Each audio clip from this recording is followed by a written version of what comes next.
নমস্কাৰ বন্ধু বান্ধৱীসকল, পুনৰবাৰ মোৰ আন এটা ভিডিঅ'লৈ আপোনালোকক স্বাগতম জনাইছোঁ। আজি হৈছে আমাৰ ৰাস উৎসৱ। তাৰ বাবে এয়া প্ৰিপেৰেশ্যন চলি আছে। ৰাতিলৈ ৰাস হ'ব আৰু তাৰ বাবে মই আজি ঘৰলৈ আহিলোঁ ৰাসত নাচিবলৈ।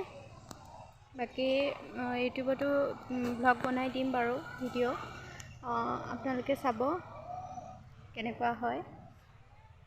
এয়া ৰাইজ সকলো নামঘৰত গোট খাইছে, নাম প্ৰসংগ হৈছে। বাকী মানুহবোৰো অহা যোৱা কৰি আছে আৰু বাকীখিনি ৰাতিলৈ দেখুৱাম, চাই থাকিব। নামৰ ধ্বনি উঠি আছে।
আমি প্ৰসাদ পালোঁ, আমাৰ লাইনটোত চবেই পালে প্ৰসাদ।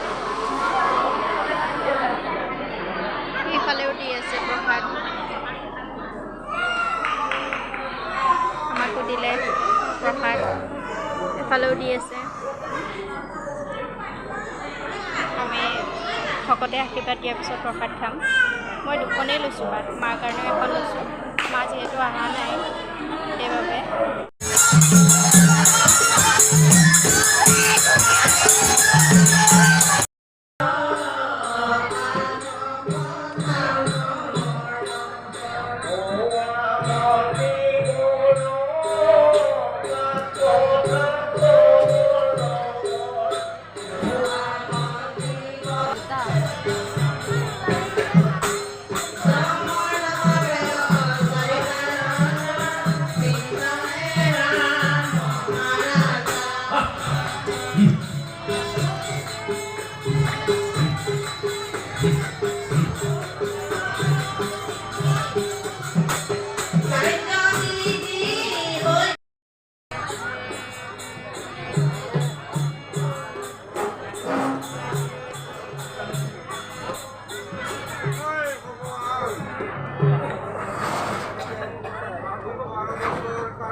কি লিখিলা প্ৰভু